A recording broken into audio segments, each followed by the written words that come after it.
teaching, I designed and taught my first online course back in 1998.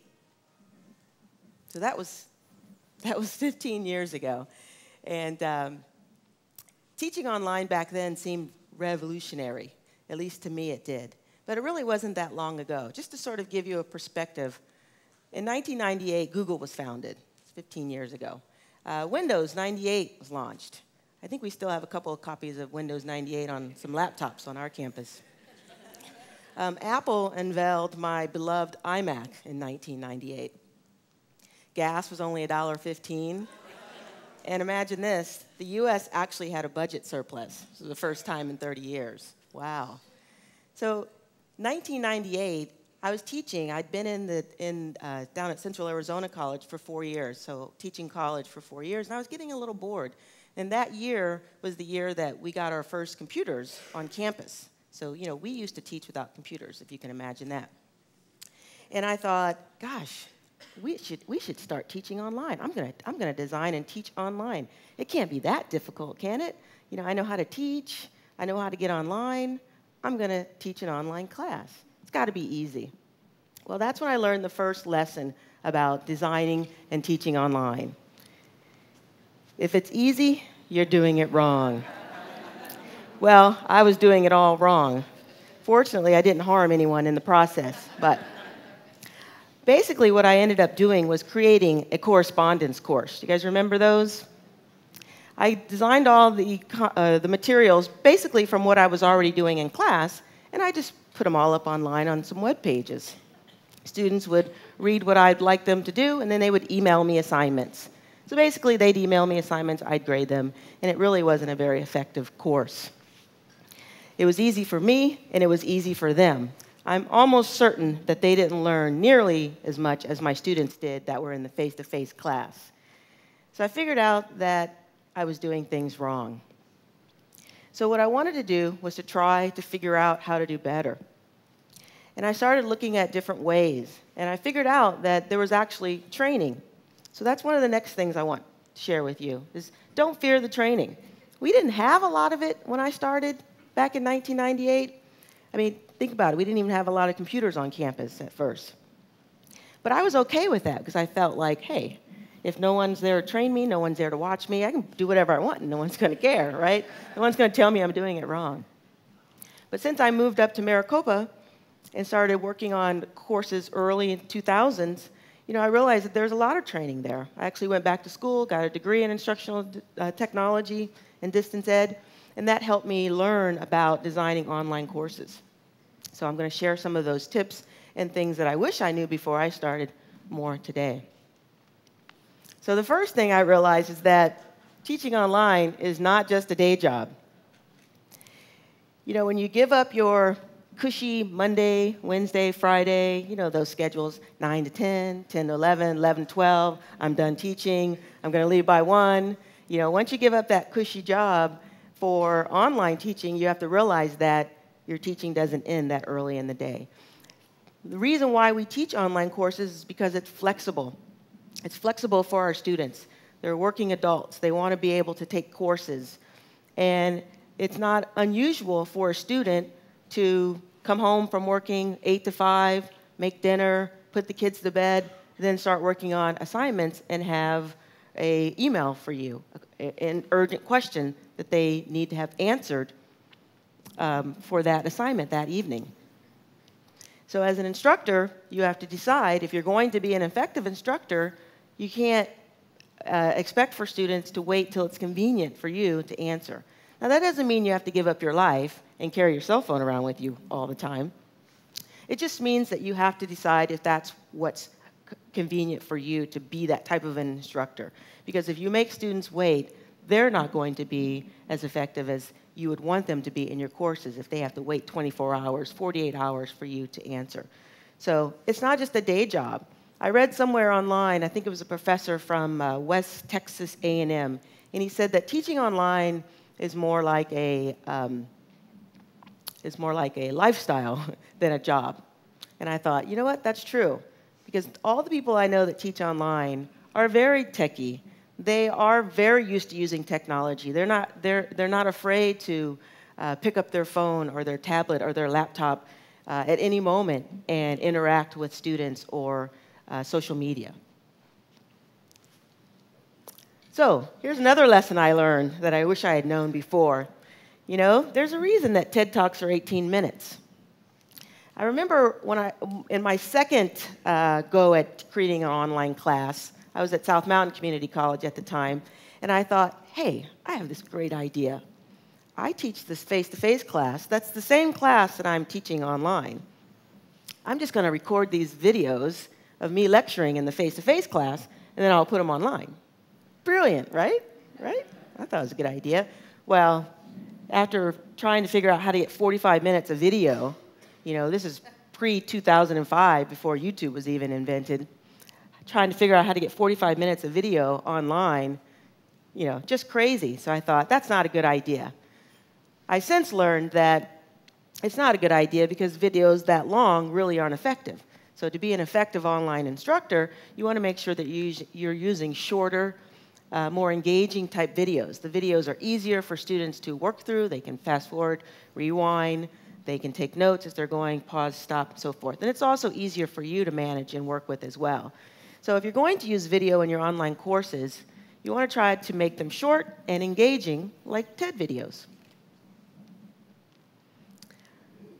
All right, this may have been the only thing that I did right in my first attempt at teaching online, and that is to establish patterns for students.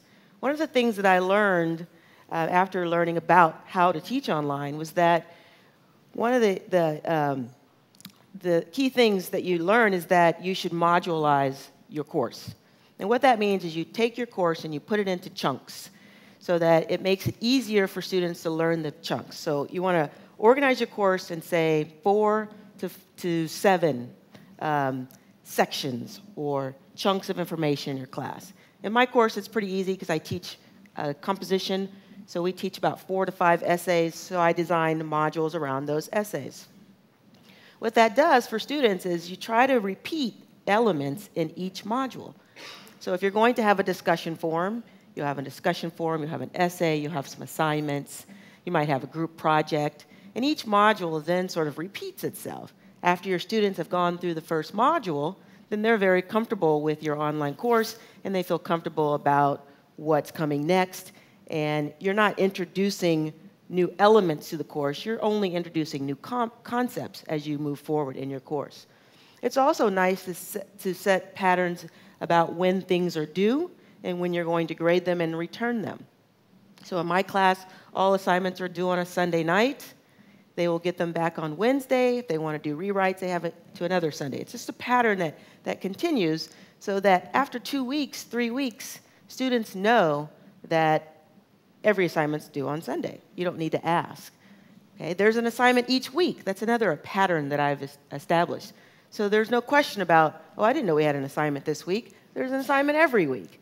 So by establishing these patterns, you help students get familiar with the class, and it makes it easier for them to work their way through your material in the course.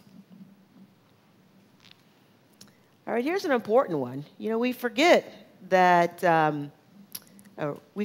giving thoughtful and regular feedback is necessary because we do it so often. It's sort of second nature for us as instructors. But what I realized is that I didn't recognize how little I spoke to my face-to-face students when I taught face-to-face.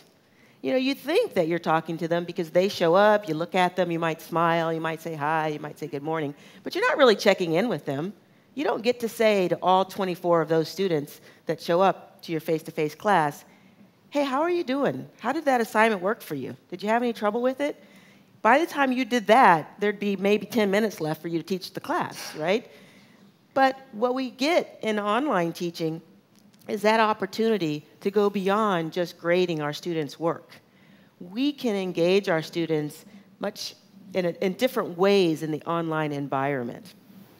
So to give you some ideas, when I first taught that first class that I talked about was a failure, one of the things that was missing in that class was that engagement with the student, that regular feedback. The only feedback that they really got was, here's your paper back, nice job, and all the markups that the English teachers do with their red pen. Now, that's valuable feedback. But there was none of the feedback that I give my students today. So I make students who are failing, which is D, that's failing in my class, D or lower, they have to conference with me. So I give them options. You can call me. You can come sit in my office if you want to. You can do a webinar, web conferencing with me, and I give them all types of choices to choose from. And surprisingly, most of them just want to come sit in my office, so it's kind of neat. But I give feedback in the discussion forums. I'm in there. I don't participate in the discussion necessarily, but I tell other students or students that are in there that are doing well, nice post, good job, more of that. Did you see what Jim did over here? I'd like to see you do that. So thoughtful and regular feedback is definitely a plus in the online environment because it helps motivate students to keep going. All right, here's a big one. How many of you guys remember that year when we were using Blackboard? You remember? And everybody lost their grades like 2 weeks into the semester? Now, I lucked out because I was on sabbatical that year, but I would have been a victim of that. But ever since then, I learned my lesson, right? Did you learn your lesson? We back up our grades now. And the key thing is that it's not just our grades, it's that we rely so much on technology to do what we do when we teach online that sometimes we forget that the technology can fail. So it's not just the technology. What happens to you? You know, I was sitting in traffic trying to get here this morning, and I kept thinking, what will happen if I don't make it in time? Oh, no. We don't always think about that when we teach online. What happens if something happens to us? Can someone step into your class, and would they be able to teach your class? Having a contingency plan from top to bottom is going to be necessary when you're teaching online so that you're prepared. It also helps you feel more comfortable about teaching online when you're in that environment. So right now, I back up my grades once a week, and I want to remind you to do the same. All right, emphasize active learning. Here's the one thing that a lot of times we sort of throw out the window. We talk about active learning all the time, especially in Maricopa. We have workshops, and it's all about active learning. So we all know that it's something we should do. But when we move our course online, a lot of instructors feel like, oh, well, I'm having a hard time figuring out how I would do this activity that I do face-to-face online. So I'm just not going to do that. I'll do something else. And as I started designing my courses, I found that there were a lot of assignments that were active learning assignments that I did face-to-face that didn't quite make it over into the online class. So I started thinking, all right, if I'm supposed to be emphasizing active learning, I need to find a way to get those back. So that's one of the things that you want to focus on as well. To give you an example, I have this assignment. I teach English, so my students need to learn some rhetorical terms to help with their language when they're writing about literature and such. So I used to give them this list of terms, and I would say, read this list, study it, and we're going to have a quiz on it. So not active learning, right? So after a while, I thought, okay, I can make this into something good. So what I did is I decided to give the students different instructions. I said, pick three words from the list, and each of you are going to add your 3 words with your definition and your examples that you found, okay, with citations. You're going to add it to this wiki, and you're going to create your own glossary of terms. Okay, so when they're working together in this shared document, shared wiki space, adding their terms, they're then instructed to choose 3 of the best ones with the best examples and add feedback. So make a comment that this is one of your favorites and why it's one of your favorites. And then they will choose up to 10 words from the list and create a quiz. And then I choose the best quizzes to give to the students. So that assignment, which was not active, was instantly turned into active learning assignment. So things that you think you can't do online, you might be right, but it doesn't mean that you can't do anything to help with that lesson online. You just have to be creative and think through it. Here's a big one. You have to be present. If you expect for your students to show up online, you have to be present as well. I was really surprised. Last semester, I had a student tell me that my class was the first class, online class that she'd taken, well, given she's probably only had 2 or 3, but it was her first online class that she'd taken where she'd actually heard and seen the teacher. And I thought, really? That's interesting that you would be in a class and not know what your teacher looks like or not know what your teacher sounds like. Doesn't that sound odd? Well, what I do is I make sure I give my students a weekly podcast, weekly announcement, which is my voice. Could be video as well. I make sure that I'm participating in any activities that they're doing. If they're in small groups of 3 and 4, I make sure that I'm a member of each of those groups. I always pop in and make a comment here and there to students. And that makes students know that I'm available, that I'm there, I'm with them. So if I'm going to be there, they better show up too. So being present is a very big, big part of teaching online. Be proactive. If you see that students aren't doing assignments in Canvas, it makes it so much easier now to do this. If I click the list to see who turned in assignments and there's 2 or 3 blank spaces, I can tell Canvas to say, message students who have not submitted this assignment. Hey, where's your assignment? You know you can turn it in late for 10% off. It's due by such and such date. I can be proactive with my students to encourage them to continue on. Because sometimes that's all they need is that little bit of encouragement. You have to have clear expectations. I open my class a week early, and I encourage all of my other faculty that teach adjunct for me at GCC to open their classes a week early to give students sort of a peek. Also, send them a letter that says, you're required to spend anywhere from 9 to 12 hours a week working on this class. They don't believe me, but at least I tell them that that's the time commitment. So they are aware ahead of time. They can say, wow, that's too much work for me. I never knew it was going to be this difficult. And then they still have a chance to get out and get into something else. So clear expectations are very helpful. Okay? So be open to new technology tools. Obviously, we're not going to just rely on our LMSs.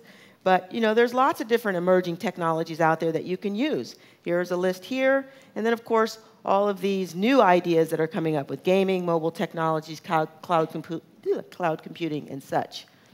But you also have to use technology tools in moderation. Just because they're all out there doesn't mean that you have to use all of them. Pick and choose wisely the tools that you want to use in your course, and use them because there is a need for those tools in that class. I use a lot of tools, but I don't use all the same tools in the same class. I use different tools, Twitter in one class for one reason, Blogger, WordPress blogs in a class for another reason. And you have to know your LMS. Deadlines are necessary. And the last one that I want to get to is online courses are not for everyone. They're not for everyone as a teacher, and they're not for everyone as a student. So if some of these things seem foreign, or if you said, oh my goodness, I'm not going to carry my cell phone around all the time, and I'm not going to answer emails at 8 o'clock, then maybe teaching online is not for you. Okay? And the same concept goes with your students as well. If you let them know that taking online classes is not for everyone, maybe they'll reconsider their choices as well. So hopefully that's helpful, and if you're going to teach online, don't forget to see your trainers. Thank you.